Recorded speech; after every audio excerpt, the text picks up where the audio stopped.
అందరికీ నమస్తే. నేను Saide Mamidi S mic channel. So Telangana రాష్ట్ర వ్యాప్తంగా మున్సిపల్ ఎన్నికల నోటిఫికేషన్ జరిగింది, నామినేషన్స్ కూడా అయిపోవడం జరిగింది. సో సూర్యాపేట నియోజకవర్గం సూర్యాపేట పట్టణంలో ఇక్కడ ఒక అన్యూనమైన నామినేషన్ వేయడం జరిగింది. సూర్యాపేట 29వ వార్డు నుంచి రాపర్తి రేణుకా శ్రావణ్ గారు ఇండిపెండెంట్ గా నామినేషన్ వేయడం జరిగింది. సో మనకు అందరికీ తెలిసిన విషయమే, ఇండిపెండెంట్ గా నామినేషన్ అనేది వేయాలంటే చాలా ధైర్యం ఉండాలి.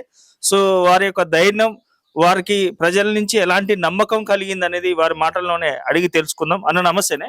నమస్తే. స్ట్రైట్ ఒకటే క్వశ్చన్ అన్న, ఇప్పుడు నేను చెప్పిన విధంగా మీరు ఇండిపెండెంట్ గా వేయడం అనేది ఇట్స్ నాట్ ఏ జోక్. నిజంగా చెప్పాలంటే ప్రజల నుంచి మీకు ఎంతో సపోర్టు, మీ వెనకాల ఎంతో ఇన్స్పిరేషన్, వాళ్ళ ధైర్యం ఉంటే కానీ మీకు ధైర్యం చాలదు. ఎందుకంటే పార్టీలను ఎదుర్కోవాలంటే ప్రజల నుంచి మీకున్న నమ్మకం ఏంటి? ప్రజలకున్న సమస్యలు ఇప్పటి వరకు ఎవరు కూడా తీర్చలేకపోతున్నారు. సమ్మర్ లో వాటర్ సదుపాయం చాలా తక్కువగా ఉంది. ఏ కౌన్సిలర్ కూడా ఇంతవరకు ఒక కనీసం వాటర్ సమస్య ఉన్నప్పుడు ఒక వాటర్ ట్యాంక్ తెప్పిద్దామనే సమస్య కూడా లేదు. నిరుద్యోగ సమస్య, వాళ్ళ కోసం ఏదో ఒక రకమైన ఉద్యోగాల కోసం మేము ఖచ్చితంగా పోరాడతామని మీకు చెప్తాం. సో అన్న, మీరు స్వతంత్ర అభ్యర్థిగా నామినేషన్ వేసిన తర్వాత మీ వార్డు ప్రజల నుంచి మీకు ఎలాంటి ప్రోత్సాహం, ఎలాంటి సపోర్ట్ వస్తుందన్న? మాకు మంచి సహకారం అందిస్తున్నారు. మీకు చూస్తేనే అర్థమవుతుంది. దాని నుంచి అయితే ఎటువంటి సమస్య లేదు. మీకు ఎలాంటి ధైర్యం ఇస్తున్నారు వాళ్ళు? ఖచ్చితంగా నేనే గెలుస్తా అని చెప్పి నేను ఖచ్చితంగా హామీ ఇస్తున్నాను మీకు. సో మీరు ప్రధానంగా చూసుకున్నట్లయితే ఇప్పుడు BRS party, Congress party, BJP party, Telangana రాజ్యాధికార పార్టీ, బీఎస్పీ పార్టీ, చాలా పార్టీలు ఉన్నాయి.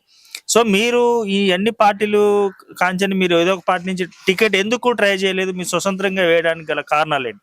మా వార్డు నుంచి గత 30 సంవత్సరాలుగా ఇండిపెండెంట్ తప్ప వేరే పార్టీ నుంచి గెలిచిన దాఖలాలు లేవు. ఒకసారి మీరు కూడా గతం ఎంక్వైరీ చేసుకోండి, మీకు అర్థమవుతుంది. సో అంటే ఇప్పుడు జనరల్ గా పార్టీ ఉంటే ఆ పార్టీ క్యాడర్ నుంచి కానీ, పార్టీ కార్యకర్తల నుంచి కానీ ఏదన్నా సపోర్ట్ ఉంటది కదా. అలాంటి సపోర్ట్ ఒకవేళ ఇప్పుడు ఇండిపెండెంట్ గా ఉన్నారు, ఇంకా టైం ఉన్నది, మరి వేరే ఏదో పార్టీ నుంచి అయినా బీఫామ్ ఇస్తామంటే వెళ్తారా?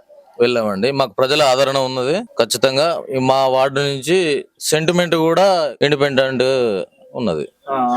సో ఒకవేళ మీరు మున్సిపల్ కౌన్సిలర్ గా మీ మేడం గారు గెలిచిన తర్వాత మరి ఇలానే ఉంటారా? ఏదైనా పార్టీ నుంచి మన పార్టీలోకి వెళ్ళే అవకాశం ఏమన్నా ఉండొచ్చా?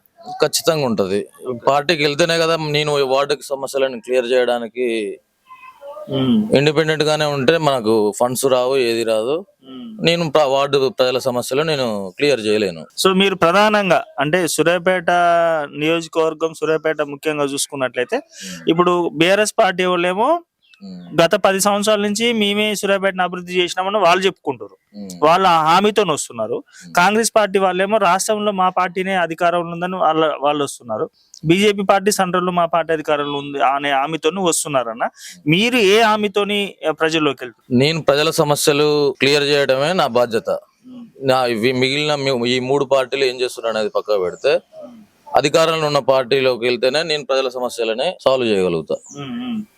సో ఇప్పుడు మీరు ఇండిపెండెంట్ చేసిరు కదా, మీకు ఫోన్స్ గానీ, అంటే ఒత్తిళ్లు గానీ, ఆఫర్లు గానీ, గిన్ని డబ్బులు ఇస్తాం, డ్రాప్ గాండి అనే ఏమన్నా ఆఫర్లు వచ్చినాయి అన్న? ఆఫర్లు వచ్చినాయి, ఒత్తిళ్లు వచ్చినాయి. ఓకే, మరి తీసుకోవచ్చు కదా బాగానే. ఒక 10-20 లక్షలు కావాలంటే 30-40 లక్షలు ఇస్తే తీసుకొని డ్రాప్ కావచ్చు. డబ్బుల కోసం వస్తే అదే పని చేద్దాను. నేను వచ్చింది ప్రజల సమస్యల కోసం. సో డబ్బులు ఏమొద్దు. సో మరి ఇంత వాస్తవం చెప్పాలంటే ఇది మంచి టైం, మీకు గోల్డెన్ టైం. తీసుకోవచ్చు పైసలు, మంచి పెద్ద అమౌంటే వస్తుంది కదా. సో మరి ప్రజలు ఎన్ని వద్దని ముందుకు వస్తున్నారు. ప్రజలకు మీరు ఖచ్చితంగా మిమ్మల్ని ఆదరిస్తారని మీకు ధైర్యం, నమ్మకం వాళ్ళ మీద మీకుందా? ప్రజల ఆదరణ ఉంది కాబట్టి నేను ముందుకు వచ్చిన. ఖచ్చితంగా నాకు యూత్ ఫాలోయింగ్ ఉన్నది, ప్రజల ఆదరణ ఉన్నది నాకు. సో మీరు యూత్ కాన్సెప్ట్ ఎత్తున్నాం కాబట్టి మీ వార్డులో సూర్యాపేటలో ప్రధానంగా యూత్ ఎదుర్కొంటున్న సమస్యలు ఏంటి? మీరు యువతకు ఫర్దర్ ఫ్యూచర్ లో ఎలాంటి మార్గదర్శకాలు చేయబోతున్నా? నిరుద్యోగ సమస్యలే ఎక్కువ ఉన్నాయి. వాటి గురించే నా వీలైనంత వరకు ఏదో ఒక రంగంలో వాళ్ళ చదువుకొని కూడా వాళ్ళకు ఉద్యోగాలు దొరకక వాళ్ళు నిరుద్యోగ సమస్యలు ఎదుర్కొంటున్నారు. వాటి కోసం నేను ఏదో ఒక ప్రయత్నం చేయడానికి కొరకే నేను ముందుకు వచ్చాను. సో మేడం, మీరు చెప్పండి మేడం, ఎట్లా ఉంది ఇప్పుడు? జనరల్ గా మహిళలు కొంచెం రాజకీయం అంటే 100కి 100 సార్లు ఆలోచిస్తారు కదా అన్న. మరి మీరు నామినేషన్ వేయాలా, ప్రజల సమస్యలు మనం తీర్చడానికి బయటికి వెళ్ళాలి అని అనిపించినప్పుడు మీ ఫస్ట్ ఫీలింగ్ ఏంటి మేడం? లేదు, చేద్దామనే మేము ముందుకు వచ్చినాం. ప్రజల సమస్య కోసమే మేము ముందుకు వచ్చినాం. ఏమన్నా భయం అనిపించట్లేదా మేడం? లేదు, మా సార్ సపోర్ట్ ఉంది కదా, వెనక జనం సపోర్ట్ ఉంది, ఇంకా భయం ఏమి లేదు మాకు. Okay okay. సో ఎట్లా అంటే మీరు మహిళలు సరే అన్న వేరే పోయినప్పుడు సరే మీరు ఎక్కువ మీరు మహిళలతో మీరు కనెక్ట్ అయి ఉంటారు కదా, మీ వార్డులో ఉన్న మహిళల నుంచి అని మీకు ఎట్లాంటి ప్రోత్సాహం లభిస్తుంది? చాలా సపోర్ట్ ఇచ్చిరు, మా వాళ్ళు కూడా చాలా సపోర్ట్ ఇచ్చిరు కాబట్టి ముందడుగు వేయడానికి నేను ముందడుగేస్తూనే ఉన్నాం. అంటే వేరే పార్టీ వాళ్ళు అన్నట్టు ఇప్పుడు వేరే పార్టీ నుంచి ఏమన్నా ఆఫర్లు వస్తే తీసుకొని రాపు కావచ్చు? లేదు, తీసుకోమట్లా. అట్లా తీసుకునేటోళ్ళం అయితే అసలు వచ్చేటోళ్ళం కాదు కదా. Okay okay. ఏం సమస్యలు గమనించారు మేడం? ముఖ్యంగా ఇప్పుడు అన్న కొన్ని సమస్యలు చెప్పారు, మీరు ఒక మహిళగా ఒక గృహిణిగా మీ వార్డులో ఏం సమస్యలు గమనించారు? మెయిన్ వాటర్ ప్రాబ్లమ్ మెయిన్ మాకు. అసలు ఇక్కడ ఎవ్వరు పట్టించుకోరు, గెలుస్తారు వెళ్ళిపోతారు, కాల్ చేసినా అసలు రారు. ఆ వాటర్ కోసం మేము చాలా ఇబ్బంది పడుతున్నాం, దానికోసమే మెయిన్.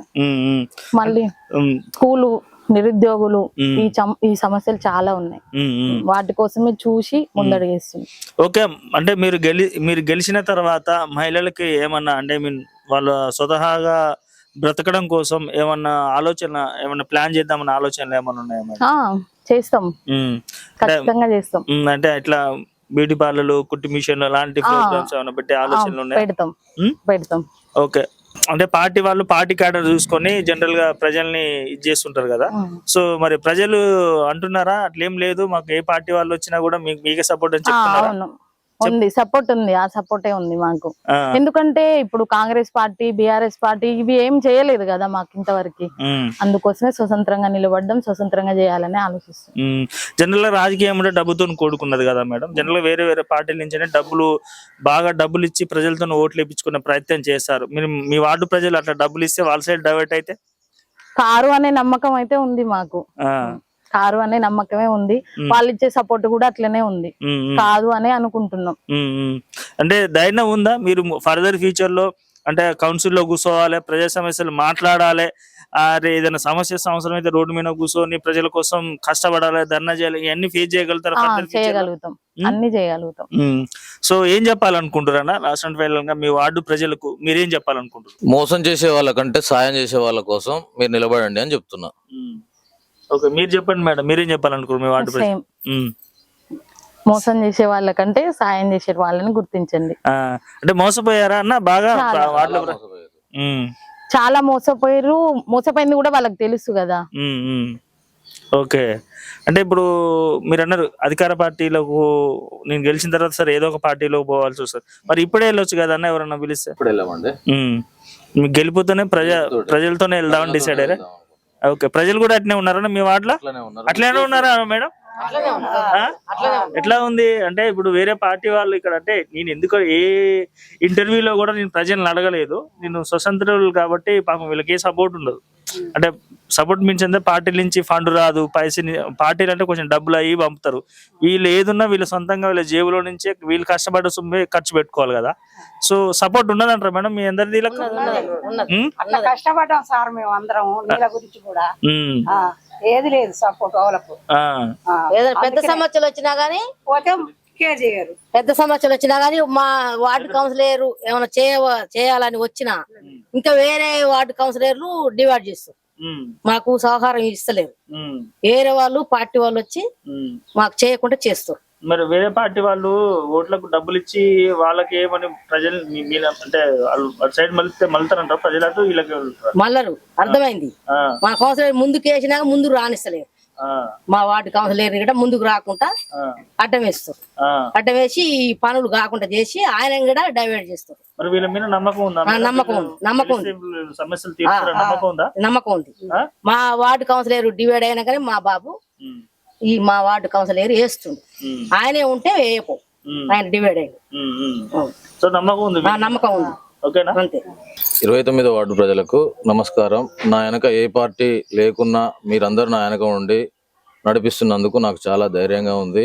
మీరు నన్ను మీ అత్యధిక మెజార్టీతో గెలిపిస్తే నేను మీ ఇంటి బిడ్డగా మీ ప్రతి సమస్యలను చూసుకుంటానని మీకు హామీ ఇస్తున్నాను. 29వ వార్డు ప్రజలకు నమస్కారాలు. మా వెనక ఏ నాయకులు ఏ రాజకీయం లేకుండా మీరు ముందుండి నడిపిస్తున్నందుకు మీకు కృతజ్ఞతలు తెలియజేస్తూ అత్యధిక మెజార్టీతో మమ్మల్ని గెలిపిస్తే మీ ఇంటి బిడ్డగా మీ పనులన్నీ నేను నెరవేరుస్తానని మాటిస్తున్నాను.